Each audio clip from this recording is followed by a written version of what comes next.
Vices are holding you back. Vices are holding you back. What is a vice? A vice is a crutch. A vice is something that limits your mobility. What I mean by limiting your mobility, okay, it's something that you become dependent on. And through this dependency, you limit your potential.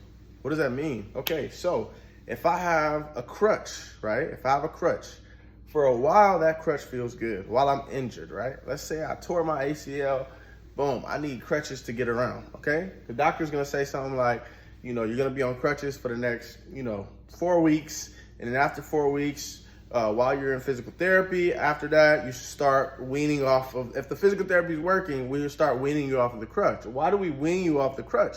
We wean you off of the crutch because we don't want your body to adapt to the crutch.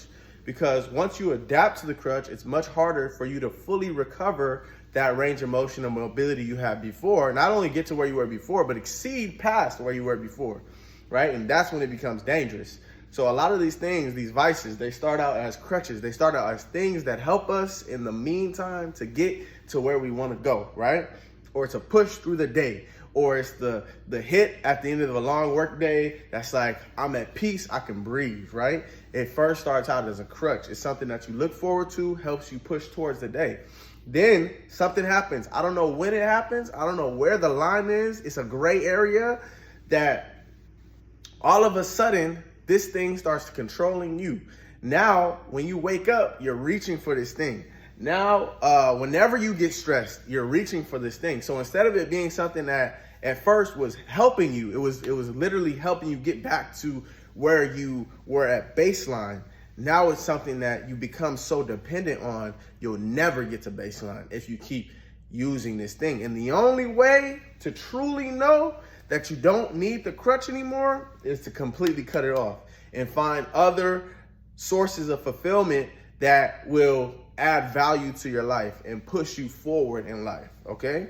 So what that means, is a crutch, does it have to be weed? Does it have to be coke? Does it have to be sex? No, your crutch could be going into a cave and just staying alone. It could be solidarity, which I think, like Batman, I'll be by myself, but also you got to be able to socialize too. You can't be afraid of the human connection. You are a human. How can you be afraid of other humans? That's how we get this hate that we have in our society right now, because you don't understand that these people are just like you.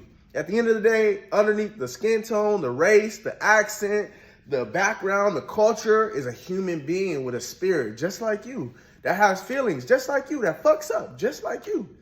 Anyways, I'm not trying to preach. I'm just saying this. Look, the first step to getting back to yourself is eliminating all of your vices, all of your crutches, okay?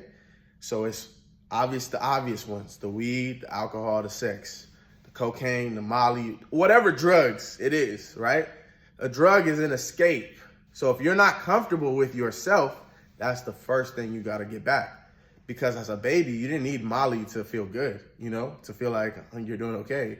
In 4th grade, you didn't need to smoke a blunt to feel fulfilled, right? You went out and had fun with your friends, or if you didn't have friends, you played Yu-Gi-Oh cards or something. I mean, those people have friends too. I'm just saying, like, you did something that created fulfillment. And then over time, you realize that a drug could create a sense of fulfillment for you, right?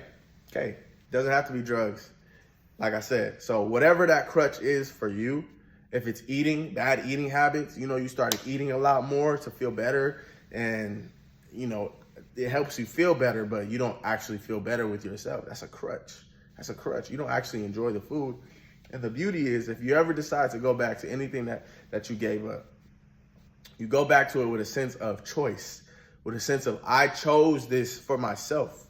I chose this for myself. Like, this isn't something that is dictating my action. I'm choosing this, and I can put it out, I can stop it, or I can continue going with it, but that's dangerous. Like they tell you, like an alcoholic will tell you, like, it starts with one drink. So to each his own. If you decide to pick that blunt back up, if you decide to pick that cut back up, just know what that might come with. You might end up 10 years down the line like, fuck, how did I get here? It was that one drink. So anyways, that's just my 2 cents. It doesn't mean anything. It's my 2 cents. This is my experience, what I've been through. You know, it started out with not even a blunt. It started out with a bowl and an apple, you know, digging out an apple core, you know, smoking a bowl through the apple. That's what it started with. 10 years later, it was a blunt every 30 minutes. I wasn't going that crazy. You know, I wasn't on no Wiz Khalifa, no Snoop Dogg. But it was consistent. So that's just what I have to say. That's my 2 cents. That's all I got to say about it. You take what you want from it. Have a wonderful rest of your days. Stay hungry, stay flexible, stay fit. Peace.